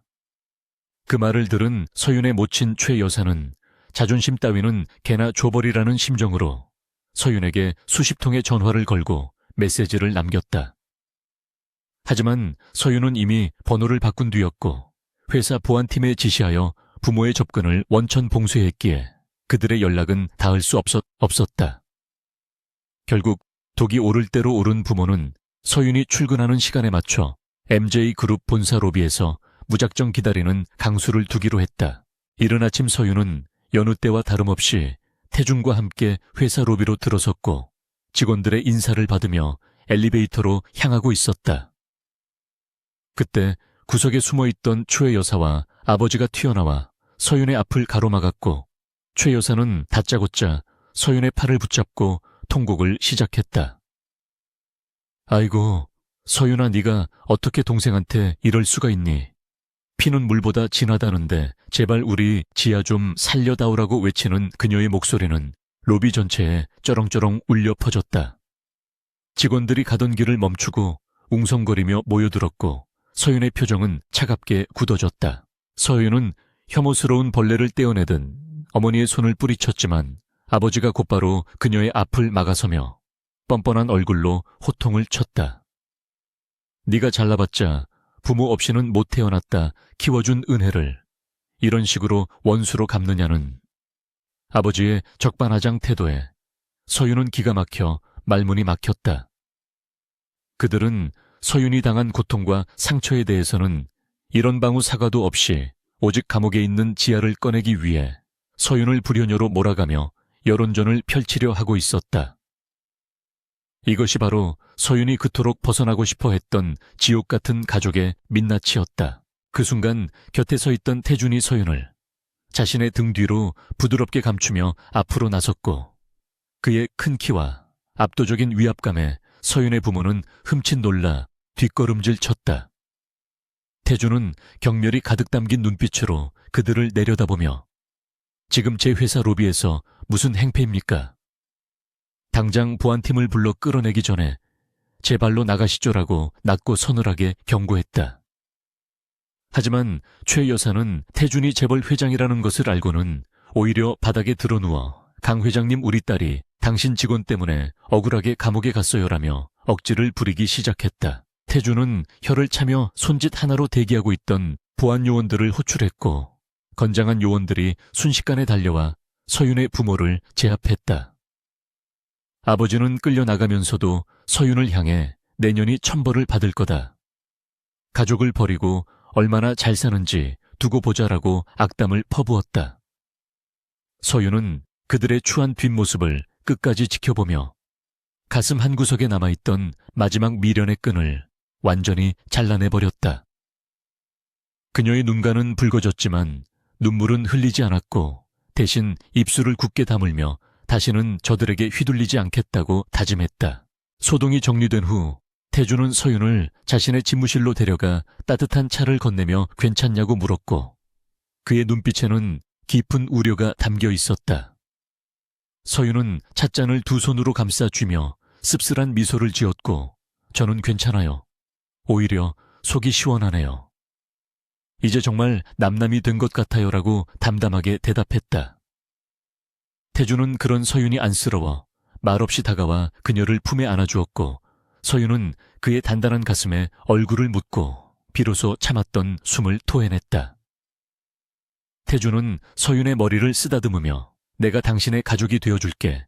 그딴 사람들은 잊어버려라고 속삭였다. 며칠 후 법원은 한지아의 보석 신청을 기각했고 그녀는 구치소에서 재판을 기다리는 신세가 되었지만 그녀의 집착은 멈추지 않았다. 지아는 연회를 온 변호사에게 자신의 숨겨둔 비자금을 털어 흥신소 사람들을 고용하라고 지시하며 서윤에게 해를 가할 계획을 세웠다. 그녀는 자신이 가진 모든 것을 잃은 이유가 서윤 때문이라고 굳게 믿고 있었기에 서윤을 파멸시키지 않고서는 견딜 수 없었다. 감옥 안에서도 반성은커녕 복수심에 불타오르는 지아의 모습은 이미 인간이기를 포기한 악귀와 다름없었다. 한편 서윤과 태준의 관계는 날이 갈수록 깊어졌고 두 사람은 일과 사랑 모두에서 완벽한 파트너십을 보여주었다. 블루시티 프로젝트의 착공식이 다가오자 서윤은 현장 점검을 위해 태준과 함께 공사 부지를 방문했고 그곳은 이미 기초공사가 한창이었다. 서윤은 자신이 설계한 도면이 현실의 땅 위에 세워지는 광경을 보며 벅찬 감동을 느꼈고 태준은 그런 그녀를 흐뭇하게 바라보며 설명을 경청했다. 현장 소장과 인부들도 서윤의 전문성과 리더십에 감탄하며 그녀를 진심으로 존경하고 따랐다. 점검을 마치고 돌아가려던 찰나 공사장 입구에서 검은색 승합차 한 대가 맹렬한 속도로 돌진해 오며 바리케이드를 들이받았다. 현장은 순식간에 아수라장이 되었고 차에서 내린 정체불명의 괴한들이 강목을 들고 서윤과 태준 쪽으로 달려들었다. 그들은 지아가 고용한 용역 깡패들이었고 서윤을 납치하거나 다치게 하여 공포를 심어주라는 사주를 받은 자들이었다. 태준은 본능적으로 서윤을 감싸 안으며 자신의 몸으로 그녀를 보호했고 그의 경호원들이 즉시 대응 사격 자세를 취하며 괴한들을 막아섰다. 태준은 과거 거친 기업 인수 합병 과정에서 이런 상황을 수없이 겪어봤기에 당황하지 않고 냉철하게 상황을 지휘했다. 그는 서윤에게 내 뒤에서 절대 나오지 말라고 짧게 명령한 뒤 재킷을 벗어 던지고 직접 괴한 중 한 명의 주먹을 피하며 반격했다. 태준의 격투 실력은 수준급이었고 그는 달려드는 남자의 팔을 꺾고 급소를 가격하여 단숨에 제압해버렸다. 서윤은 태준이 자신을 지키기 위해 위험을 무릅쓰고 싸우는 모습을 보며 공포와 감동이 뒤섞인 감정을 느꼈다. 경호원들의 활약으로 괴한들은 5분도 차에 되지 않아 모두 바닥에 뒹구는 신세가 되었고 곧이어 사이렌 소리와 함께 경찰차가 현장에 도착했다. 경찰들은 괴한들을 연행하며 그들의 배후를 추궁했고 겁에 질린 깡패 두목은 한지아의 사주를 받았다고 순순히 자백했다. 이 소식을 들은 태준의 눈빛은 살기를 띠며 차갑게 가라앉았고 그는 경찰서장에게 전화를 걸어 이번 일은 살인 미수 사건으로 다루어야 하며 배우까지 철저히 뿌리 뽑으라고 강력하게 요구했다. 이 사건으로 인해 한지아는 수감 중에 청부폭력 혐의까지 추가되어 사실상 재기가 불가능한 상태에 빠지게 되었다. 뉴스는 다시 한번 이 막장 드라마 같은 사건을 대서특필했고 여론은 한지아와 그 부모를 사회에서 영원히 격리해야 한다며 분노했다. 서윤의 부모 역시 공범으로 조사를 받게 되었고 그들은 경찰서 조사실에서 서로에게 책임을 떠넘기며 추악한 싸움을 벌였다. 서윤은 그 모든 소식을 전해 듣고도 더 이상 흔들리지 않았고 오히려 지독했던 악연의 고리가 완전히 끊어졌음을 확인했다. 그날 밤 태주는 놀란 서윤을 진정시키기 위해 자신의 펜트하우스로 그녀를 데려갔고 그녀가 안정을 취할 때까지 곁을 지켰다. 서윤은 태준의 손을 잡고 당신이 다칠까봐 너무 무서웠어요 라고 말하며 참았던 눈물을 터뜨렸다. 태준은 서윤의 눈물을 닦아주며 나는 당신을 지키기 위해서라면 지옥 끝까지라도 갈 수 있어. 그러니까 두려워하지 말라고 다정하게 위로했다. 두 사람은 서로의 천을 느끼며 이 험한 세상에서 서로가 유일한 안식처임을 다시 한번 확인했다. 다음 날 아침 서윤은 태준의 품에서 눈을 떴고 창밖으로 쏟아지는 햇살이 유난히 따뜻하게 느껴졌다. 그녀는 이제 더 이상 누군가의 그림자가 아니었으며 자신을 사랑해주는 남자와 함께 자신의 꿈을 펼칠 수 있는 자유로운 존재가 되었다. 서윤은 태준이 차려준 아침을 먹으며 오늘 일정에 대해 이야기했고 태준은 그녀의 뺨에 가볍게 입을 맞추며 하루를 시작했다. 그들의 일상은 평화로웠지만 그 평화는 치열한 전투 끝에 얻어낸 값진 전리품이었다. 한편 구치소 독방에 갇힌 한지아는 좁은 창문으로 들어오는 빛을 바라보며 멍하니 앉아 있었다. 그녀의 손에는 펜도 종이도 없었고 그녀를 칭송하던 사람들의 환호성도 들리지 않았다. 오직 차가운 콘크리트 벽과 자신의 거친 숨소리만이 그녀를 감싸고 있었고 그녀는 비로소 자신이 저지른 짓의 무게를 실감하기 시작했다. 그녀는 서윤이 그렸던 그림들을 머릿속으로 떠올려 보려 했지만 신기하게도 아무것도 생각나지 않았고 그녀의 머릿속은 백지처럼 하얗게 비어버렸다. 그것은 창작의 고통보다 더 끔찍한 재능의 소멸이자 영원한 형벌이었다. 태주는 MJ그룹의 법무팀을 총동원하여 한지아와 그녀의 부모에게 최고 형량이 구형되도록 조치했고 민사소송을 통해 그들이 가진 마지막 재산까지 몰수하여 사회 환원하기로 결정했다. 한성건설은 부도 처리가 되어 역사 속으로 사라졌고 그 자리는 서윤이 이끄는 MJ그룹의 디자인팀이 채우게 되었다. 업계 사람들은 이를 두고 정의의 승리이자 진정한 실력자가 제자리를 찾은 것이라며 서윤을 칭송했다. 서윤은 이제 과거의 아픔을 딛고 대한민국 최고의 건축가로서 우뚝 설 준비를 마쳤다. 시간이 흘러 블루시티 프로젝트의 완공이 가까워졌고 서윤과 태주는 마지막 인테리어 마감을 점검하기 위해 현장을 찾았다. 노을이 지는 하늘 아래 웅장하게 솟은 건물들은 서윤이 꿈꾸던 모습 그대로 구현되어 있었고 도시는 따뜻한 황금빛으로 물들어 있었다. 태주는 서윤의 어깨를 감싸며 이곳의 이름은 당신의 이름을 따서 서윤 스퀘어라고 짓고 싶어라고 제안했다. 서윤은 놀란 눈으로 태준을 바라보았지만 태준의 표정은 진지했고 그녀는 벅차오르는 감정에 말을 잇지 못했다. 서여윤은 태준의 제안을 정중히 거절하며 이곳은 시민 모두의 공간이니 희망의 뜰이라는 이름이 더 좋겠어요 라고 대답했다. 태준은 그녀의 깊은 뜻을 이해하고 미소를 지으며 당신은 언제나 내 예상을 뛰어넘는 군이라며 그녀의 이마에 키스했다. 두 사람은 완성된 광장 한가운데 서서 서로를 마주 보았고 그들의 그림자는 하나로 합쳐져 길게 드리워졌다. 이제 그들 앞에는 꽃길만이 펼쳐져 있을 것이라는 믿음이 두 사람의 마음을 가득 채웠다. 계절이 두 번이나 바뀌고 다시 돌아온 봄은 유난히 따사로웠고 서울의 스카이라인은 지난 2년 동안 극적인 변화를 맞이했다. 그 중심에는 한강변을 따라 거대하게 펼쳐진 희망의 뜰 프로젝트가 있었는데, 이는 단순한 건축물을 넘어 도시의 새로운 상징이 되어 있었다. 자연과 기술이 완벽하게 조화를 이룬 이 거대한 복합 문화 공간은 서윤의 천재성이 유감없이 발휘된 걸작으로 평가받으며 세계적인 건축상을 휩쓸고 있었다.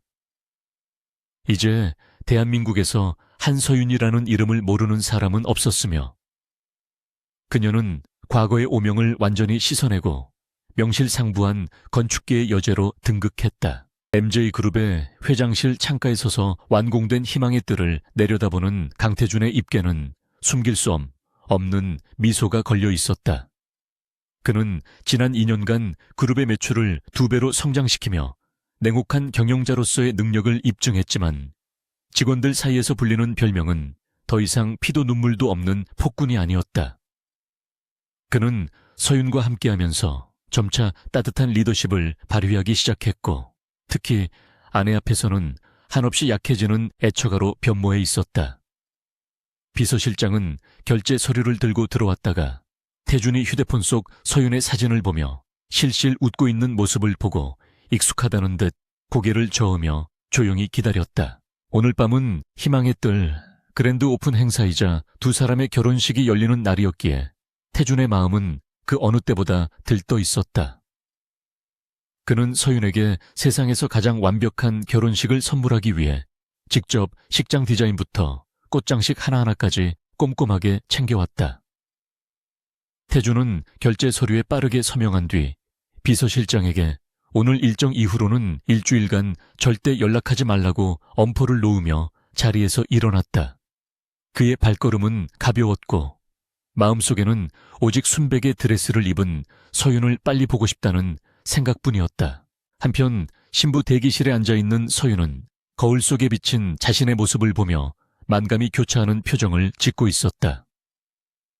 최고급 실크로 제작된 웨딩드레스는 그녀의 우아한 몸매를 감싸며 은은한 광택을 냈고, 머리에 쓴 티아라는 마치 여왕의 왕관처럼 빛나고 있었다. 2년 전 쫓기듯 도망쳐 태준의 호텔방으로 숨어들었던 그날 밤을 생각하면 지금의 현실은 마치 기적과도 같았다. 그녀는 자신의 손을 내려다보았는데 굳은 살은 여전히 박여 있었지만 이제 그 손은 누구에게도 착취당하지 않고 오로지 자신의 꿈을 그리는데 쓰이고 있었다. 대기실 문이 열리고 태준의 여동생이자 MJ그룹의 이사로 승진한 강희주가 들어와 서윤의 아름다움에 감탄하며 박수를 쳤다. 희주는 저 그 매는 서윤을 경계했지만 그녀의 실력과 인품에 반해 지금은 누구보다 든든한 시누이이자 친구가 되어 주었다. 희주는 서윤에게 바깥 분위기를 전하며 전 세계에서 온 하객들과 취재진으로 인산인해를 이루고 있다고 흥분된 목소리로 말했다. 서윤은 긴장감에 심호흡을 했지만 희주는 걱정 말라며 오빠가 오늘을 위해 만반의 준비를 했으니 언니는 그저 즐기기만 하면 된다고 안심시켰다. 결혼식이 시작되자 웅장한 오케스트라의 연주가 울려 퍼졌고 희망의 뜰 중앙광장에 마련된 야외 예식장은 환상적인 분위기를 자아냈다. 수천 개의 조명이 밤하늘의 별처럼 반짝였고 건물 외벽에는 서윤과 태준의 지난 추억이 담긴 영상이 미디어 파사드로 펼쳐졌다. 하객들은 두 사람의 영화 같은 러브스토리에 감동하며 탄성을 자아냈고 곳곳에서 축복의 박수가 터져 나왔다. 태준은 턱시도를 입고 단상 앞에 서서 긴장된 표정으로 신부 입장을 기다리고 있었는데 천하의 강태준이 긴장하는 모습은 하객들에게 신선한 즐거움을 주었다. 드디어 신부 입장의 순서가 되고 서윤이 벗은 로드 입구에 모습을 드러내자 장내는 순식간에 정적에 휩싸였다. 그녀는 아버지의 손을 잡는 대신 홀로 당당하게 걸음을 옮겼는데 이는 그녀가 걸어온 독립적인 삶과 의지를 상징하는 퍼포먼스였다.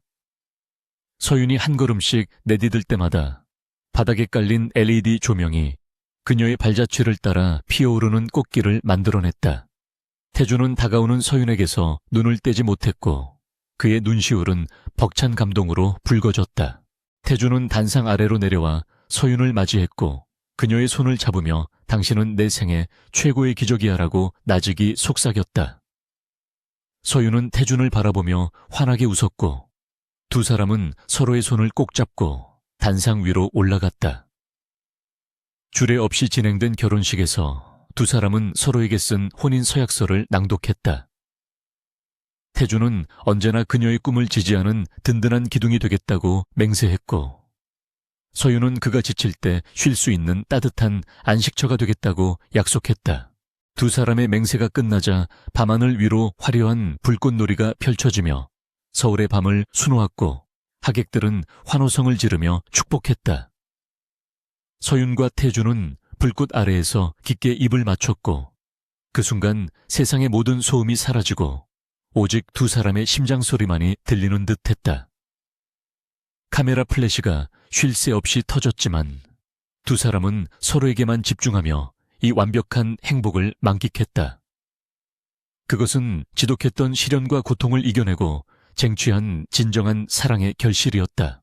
결혼식이 끝나고 피로연이 이어지는 동안 서윤과 태준은 잠시 사람들의 눈을 피해 건물 최상층에 있는 비밀 정원으로 올라갔다. 이곳은 서윤이 태준만을 위해 특별히 설계한 공간으로 서울의 야경이 360도 파노라마로 펼쳐지는 곳이었다. 시원한 강바람이 불어와 두 사람의 열기를 식혀주었고 그들은 난간에 기대어 샴페인 잔을 기울였다. 아래에서는 여전히 파티의 음악 소리가 들려왔지만 이곳은 고요하고 평화로웠다. 태준은 서윤의 어깨를 감싸며 감옥에 있는 한지아의 소식을 조심스럽게 꺼냈다. 그녀는 수감 생활에 적응하지 못하고 정신적으로 완전히 무너져 병동으로 이송되었다는 보고를 받았다고 전했다. 또한 서윤의 부모는 빚더미에 앉아 지방의 달동네를 전전하며 하루하루를 비참하게 연명하고 있다는 소식도 덧붙였다. 태준은 혹시라도 서윤이 마음 쓰일까봐 걱정했지만 서윤의 반응은 담담했다. 그들은 그들만의 업보를 치르는 것이니 제가 관여할 일은 아니에요. 저는 지금 제 곁에 있는 사람들에게 집중하고 싶어요. 라고 서윤은 차분하게 말했다. 그녀는 과거의 상처를 잊은 것은 아니었지만 그것이 더 이상 현재의 행복을 방해하도록 내버려 두지 않을 만큼 단단해져 있었다. 태준은 그런 서윤이 대견스러워 그녀의 머리에 가볍게 키스하며 역시 내 아내는 강해라고 칭찬했다. 서윤은 난간 아래로 내려다 보이는 희망의 뜰을 가리키며 태준에게 물었다. 당신이 처음 나를 구해줬을 때 왜 나를 믿었나요? 그때 나는 아무것도 가진 게 없는 도망자였는데요. 태준은 잠시 생각에 잠기더니 미소를 지으며 대답했다. 당신의 눈빛 때문이었어. 절망 속에서도 살고 싶다는 그 강렬한 눈빛이 나를 움직였지. 그리고 당신이 떨어뜨린 그 낡은 수첩 속에서 나는 당신의 영혼을 보았으니까. 태준의 대답을 들은 서윤은 눈가가 촉촉해지며 태준의 가슴에 얼굴을 묻었다. 당신을 만나지 못했다면 나는 아직도 어둠 속을 헤매고 있었을 거예요. 나를 세상 밖으로 꺼내줘서 고마워요라고 서윤이 고백했다. 태준은 그녀를 더욱 꽉 껴안으며 아니야, 당신은 스스로 빛날 준비가 되어 있었어. 나는 그저 거들었을 뿐이야. 우리는 서로를 구한 거야 라고 따뜻하게 응답했다. 두 사람은 한참 동안 말없이 서울의 야경을 바라보았고 그들의 앞날에는 더 많은 도전과 시련이 있을지도 몰랐다. 하지만 그들은 이제 혼자가 아니었기에 그 어떤 폭풍우가 몰아쳐도 흔들리지 않을 것이라는 확신이 있었다. 서윤은 태준의 품 안에서 편안함을 느끼며 내일부터 시작될 새로운 프로젝트에 대한 아이디어를 떠올렸다. 건축가로서의 열정과 아내로서의 행복이 균형을 이루는 삶. 그것이 서윤이 꿈꾸던 진정한 성공이었다. 다음 날 아침 신혼여행을 떠나기 위해 공항으로 향하는 리무진 안에서 서윤은 태준의 어깨에 기대어 잠이 들었다. 태준은 잠든 서윤의 손을 잡고 창밖을 바라보며 흐뭇한 미소를 지었다. 라디오에서는 서윤의 결혼 소식과 함께 그녀의 인생 역전 스토리가 흘러나오고 있었고 아나운서는 그녀를 이 시대의 진정한 신데렐라라고 소개했다. 하지만 태주는 그 표현이 마음에 들지 않았다. 서유는 유리 구두를 기다리는 신데렐라가 아니라 직접 성을 짓고 왕자를 선택한 여왕이었기 때문이었다. 비행기가 이륙하고 구름 위로 솟아오르자 서윤이 눈을 떴고 태주는 그녀에게 창밖을 보라고 손짓했다. 구름 아래로 펼쳐진 세상은 장난감처럼 작아 보였고 그들은 이제 더 높은 곳을 향해 날아가고 있었다. 태주는 서윤에게 이번 여행이 끝나면 당신이 하고 싶다던 어린이 도서관 프로젝트를 시작하자고 제안했다. 서윤의 눈이 반짝였고 그녀는 아이들에게 꿈과 희망을 심어줄 수 있는 공간을 만들 생각에 벌써 가슴이 뛰었다. 서윤은 태준의 손등에 입을 맞추며 당신과 함께라면 어디든 갈 수 있어요라고 속삭였다. 태준은 마주 잡은 손에 힘을 주며 영원히 함께하자, 내 사랑, 내 전부라고 대답했다. 비행기는 눈부신 태양을 향해 힘차게 날아갔고 두 사람의 사랑 이야기는 이제 막 2막을 시작하려 하고 있었다. 과거의 아픔은 걸음이 되어 그들의 미래를 더욱 풍요롭게 만들 것이며 그들이 함께 지어갈 세상은 견고하고 아름다울 것이다. 이야기의 끝에서 서유는 활짝 웃고 있었다. 그 웃음은 누군가에게 보여주기 위한 것이 아니라 온전히 자신의 기쁨에서 우러나온 진짜 미소였다. 천재 아가씨를 함정에 빠뜨렸던 친동생은 잊혔고 그녀를 구한 냉혹한 재벌 CEO는 세상에서 가장 따뜻한 남편이 되었다. 그리고 그들은 오래오래 행복하게 살았다는 동화 같은 결말을 현실로 만들어냈다. 하지만 이것은 끝이 아니라 또 다른 시작이었다. 두 사람의 사랑과 열정이 만들어갈 내일은 오늘보다 더 찬란할 테니까.